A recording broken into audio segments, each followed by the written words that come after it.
अस्सलामुअलैकुम, नमस्ते, सत श्री अकाल। उम्मीद करता हूँ ठीक होंगे, खुश होंगे। मैं हूँ तारिक नाज़ी, मेरे साथ मौजूद हैं। अस्सलाम वालेकुम, नमस्ते, सत श्री अकाल। मैं हूँ मिसाना सबा खान। तो चलते हैं वीडियो की जानिब, फिर करते हैं गपशप। तो वीडियो का टाइटल है Tibet under pressure, India education plan for Tibet. सही पढ़ रही हूँ? तिब्बत इंडिया और चाइना के दरमियान में एक कंट्री है, सही। जिस पे ज़्यादा असर में what is EU? EU call to action. ये पता चलेगा जब देखेंगे। तो फुल फॉर्म एजुकेशन, क्योंकि वहाँ लिखा हुआ है ना एजुकेशन, तो ईयू का मतलब शॉर्ट फॉर्म हो सकती है। ईडीयू लिखते हैं वैसे तो। स्टार्ट करते हैं वीडियो को। तो पिछले कुछ दिनों से हम देख रहे हैं कि भारत के पड़ोसी देशों में किस तरीके से अनस्टेबिलिटी देखने को मिल रही है।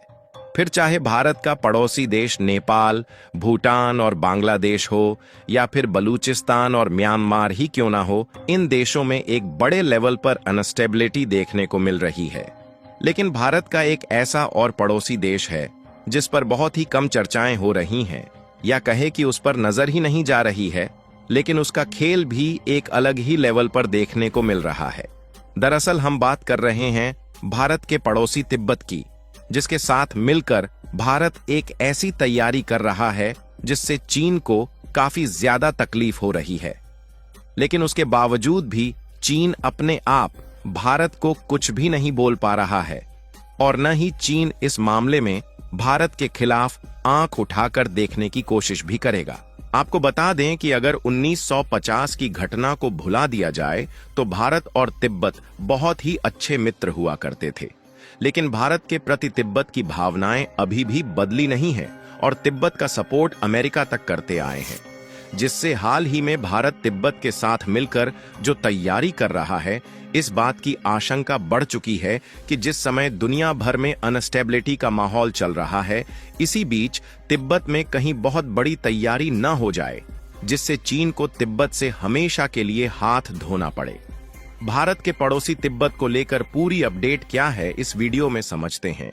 लेकिन आगे बढ़ने से पहले इस वीडियो को एक लाइक करके चैनल को सब्सक्राइब जरूर कर लीजिए, क्योंकि आपके लिए तो यह 1 सेकंड का काम है, लेकिन इससे हमारी काफी बड़ी मदद होती है। सबसे पहले आप अपनी स्क्रीन पर ध्यान से देखिए और तिब्बत की लोकेशन को समझने की कोशिश कीजिए। देखिए, यह है हमारा भारत देश, जहां भारत के पड़ोसी देशों में पाकिस्तान, नेपाल, भूटान, बांग्लादेश और म्यांमार यानी कि वर्मा के साथ साथ चीन मौजूद है।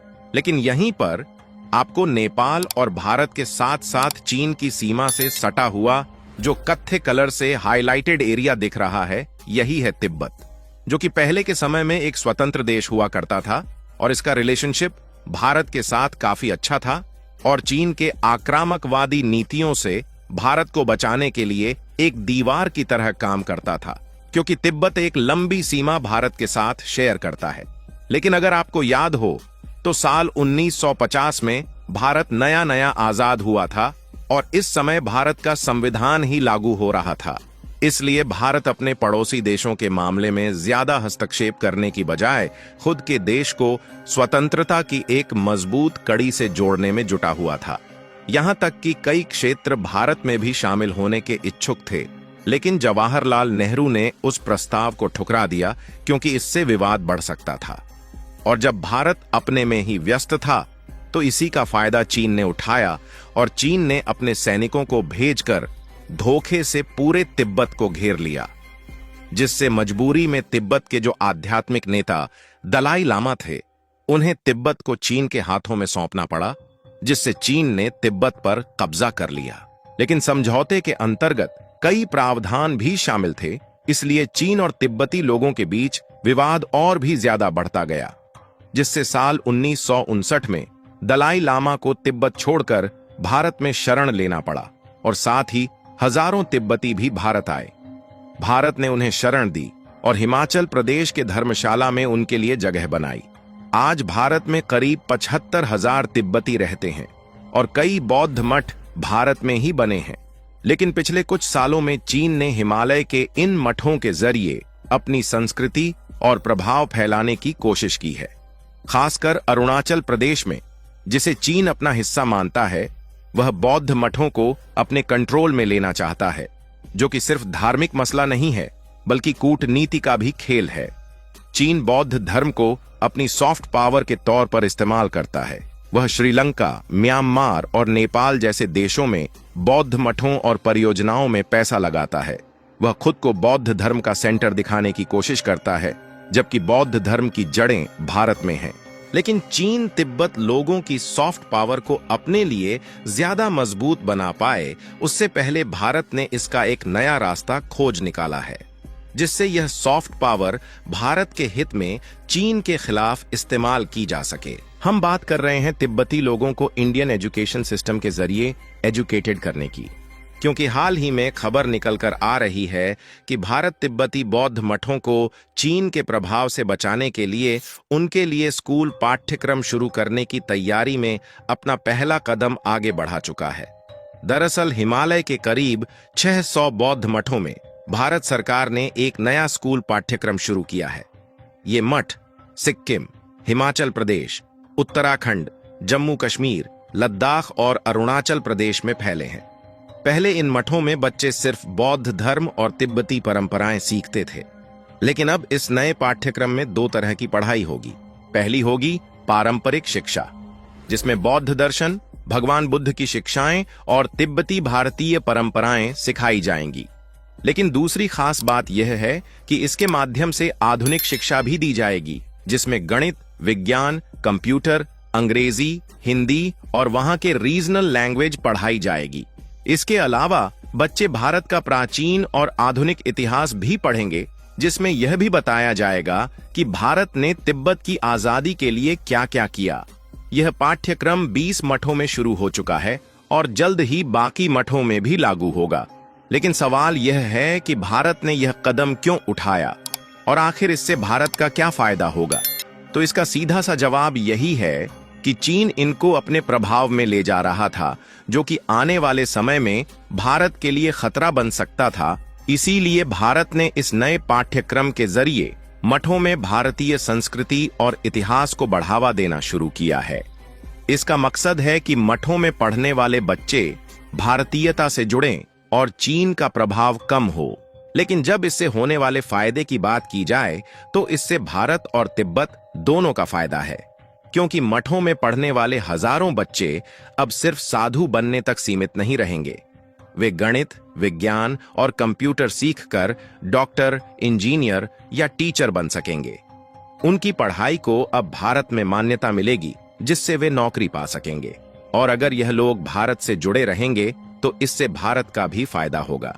हिमालय के मठों में भारतीय शिक्षा लागू होने से चीन का सांस्कृतिक और धार्मिक प्रभाव कम होगा। यह खासकर अरुणाचल प्रदेश जैसे इलाकों में जरूरी है, जहां चीन अपना दावा करता है। और आपको याद हो तो ज्यादा दिन पहले की बात नहीं है, बल्कि भारत चीन सीमा पर 2020 में गलवान घाटी में झड़प हुई थी। और इस तरीके की झड़प कभी भी हो सकती है। ऐसे में मठों में भारतीय शिक्षा देना एक रणनीतिक कदम है। ये मठ सीमा के पास हैं और यहाँ पढ़ने वाले बच्चे भारत के प्रति वफादार होंगे, जो देश की सुरक्षा के लिए जरूरी है। इसके अलावा तिब्बती प्रतिनिधिमंडल ने यूरोपीय संसद से तिब्बत में चीन के बढ़ते प्रभाव और मानव अधिकारों के खिलाफ हो रहे हनन के खिलाफ कार्रवाई करने की रिक्वेस्ट किया है, ताकि यूरोपीय यूनियन भी इस पर ध्यान दें। और सिर्फ यही नहीं, बल्कि अमेरिका की तरफ से हमेशा ही तिब्बतियों को सपोर्ट रहा है और तिब्बत की स्वतंत्रता को भी लेकर कई बार आवाज अमेरिका की तरफ से उठाई गई। ऐसे में सीधी सी बात है कि चीन अगर तिब्बती लोगों को परेशान करने या फिर तिब्बत मानव अधिकारों के खिलाफ कदम उठाता है, तो अगर तिब्बत और दलाई लामा को दुनिया के अलग अलग देशों से सपोर्ट मिलता रहा, तो सीधी सी बात है कि चीन के खिलाफ सीना तान कर खड़े हो सकते हैं। बाकी तिब्बतियों को भारतीय संस्कृति में शामिल करने के लिए भारत के द्वारा शुरू किया गया प्लान आपको ठीक लगता है या नहीं? अपनी राय कमेंट में बताएं और वीडियो को लाइक करके अपने मित्रों तक शेयर जरूर करें, ताकि उन्हें भी जानकारी मिल सके। इसी जी जनाब, ये थी एक अक्सर मैंने ये नोट किया है कि जैसे हम लोग 3 साल, 2 साल या 6 महीने या अगले महीने का सोच रहे होते हैं, लेकिन कंट्रीज लेवल पे आप शायद हैरान हो जाएंगी, जनरेशन का सोच रहा होता है। अब इस जनरेशन आज अगर ये ये इन्वेस्टमेंट है। बहुत सारे कंट्रीज़ को इंडिया जो है इस वक्त डोनेशन भी देता है बहुत सारे कंट्रीज़ को गंदम भी देता है। आपको पता है अफगानिस्तान में इंडियन की गंदम बहुत गई है। एक है, मतलब मुझे कंट्री का नाम याद नहीं है ना, बड़ा अलग थलग सा एक कंट्री है, और वहाँ पर मतलब काफ़ी मतलब है कि इंडिया का असर है, इंडिया वहाँ पे डोनेशन या चीज़ें देता है। आज अमेरिका क्या है, मतलब अमेरिका सुपर पावर क्यों है, अमेरिका इतना बड़ा क्यों कहलाता है कि कहीं कंट्रीज़ पे उसका असर है। जैसे पाकिस्तान हो गया, इस तरह से कहीं डेवलप कर रहे हैं जो कंट्री अंडर डेवलप है, तो उन कंट्रीज़ पे बड़े कंट्रीज़ का असर होता है। तो इनका बाकायदा कंट्रीज़ का ये भी एक सिस्टम है कि दूसरे कंट्रीज़ में एजुकेशन पे काम करना, उनकी सोच को अपने कंट्रीज से पॉजिटिव रखना, ताकि वो हमारे लिए फ्यूचर में हमारे लिए फ़ायदा हो। वो सब लोग मतलब कि अकॉर्डिंग टू बिजनेस सोच रहे होते हैं, या मतलब पॉजिटिव वे में सोच रहे होते हैं कि दुनिया में अगर रहना है तो दुनिया में किस तरीके से अगर सर्वाइव करना है तो अपग्रेड कैसे होकर हम कर सकते हैं, किस तरीके से मिलके, या किससे क्या फ़ायदा है, वो ये जानते हैं कि किससे क्या फ़ायदा है, वो फ़ायदा लेना जानते हैं। अब पता है चाइना जो है, चाइना ने कई कंट्रीज़ में इन्वेस्टमेंट की हुई है, लोन दिए हुए हैं, उसमें पाकिस्तान सरे फहरिस्त है। इसके अलावा अफ्रीका के कई कंट्रीज़ है, इसके अलावा श्रीलंका भी अच्छा खासा चाइना का लोन था। श्रीलंका जो बैंक करप्ट हुआ, चाइना जो लोन देता है, तो बहुत से लोग ये समझते हैं कि चाइना हमारा मित्र है, चाइना हमारा दोस्त है, चाइना हमारा ये है। तो कोई किसी का इंटरनेशनल रिलेशन में एक जुमला याद रख लें, कोई किसी का दोस्त नहीं है। सबसे पहले अपने कंट्री के मफादात, अपने कंट्री की बेनिफिट दोस्त सोचा जाता है। होता क्या है कि आज जो कंट्री एक दूसरे के दुश्मन है, कल वो दोस्त हैं। अब हम क्या बेवकूफ़ी कर रहे हैं, हम जैसे इंडिया के साथ एक दुश्मनी लेके बैठे हुए हैं, या कई कंट्रीज़ के साथ। इस वक्त इस्लामिक कंट्री जहाँ पे मक्का और मदीना है, वो तक ये नहीं सोच रहे। वो क्या कर रहे हैं, जिस कंट्री के साथ उनका बेनिफिट है, जैसे इंडिया में आपको पता है सऊदी अरब की बिलियन की इन्वेस्टमेंट इंडिया में जा रही है, और वो भी कौन से वाले इंडिया में, इंडियन कश्मीर में। अब वो वाली चीज़ नहीं है कि कौन से मुसलमान कंट्री हमारे साथ हैं, हम एक मुसलमान उम्मा हैं, ये वाली चीज़ नहीं है। अपने अपने बेनिफिट देखे जा रहे हैं, अपनी आवाम का भला देखा जा रहा है।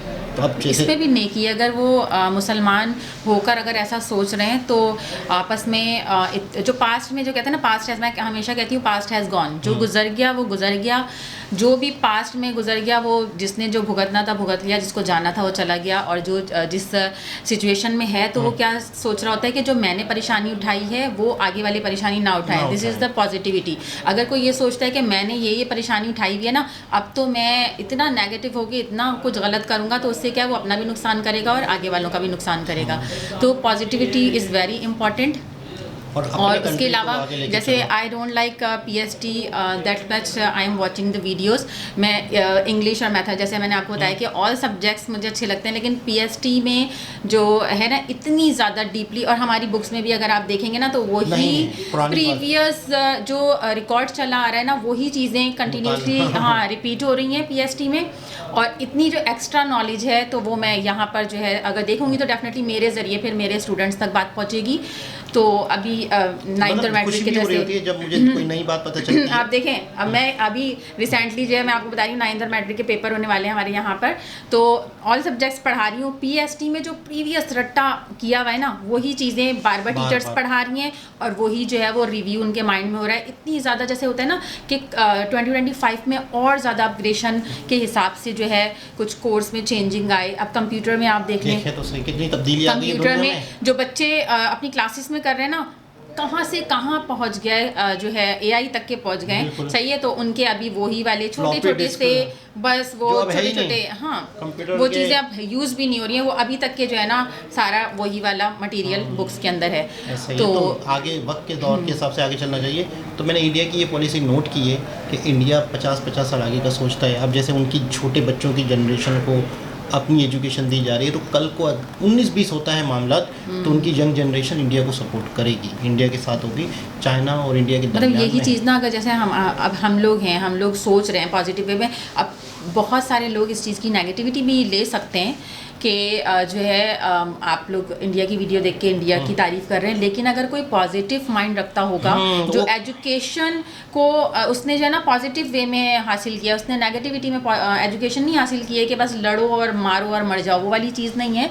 अगर पॉजिटिव वे में कोई वीडियो देख के समझेगा कि हम किस टॉपिक पे बात कर रहे हैं, हम क्या कहना चाह रहे हैं, हम ये कहना चाह रहे हैं कि अगर किसी ने कुछ अच्छा किया है तो उससे अच्छा सीखना चाहिए। अब मिसाल के तौर पर दूसरे कंट्रीज़ जो हैं, जैसे इंडिया फर्ज कर रहे हैं, वो दूसरे कंट्रीज़ में अपनी एक असर बढ़ा रहे हैं, तो हम कितनी बड़ी बेवकूफ़ी कर रहे हैं कि हम अपने ही कंट्री में लोगों को नाराज़ कर रहे हैं। जैसे कई जगहों पे एहतजाज हो रहे हैं कैनाल्स के, सिंध में नफरत हो रही है, नफरत पैदा हो रही है ना किसी तरीके से। जैसे बलूचिस्तान वाला मामला चला, जो उनके मसाइल हैं, जो चीज़ें हैं, उनको किसी तरीके से हल किया जाए।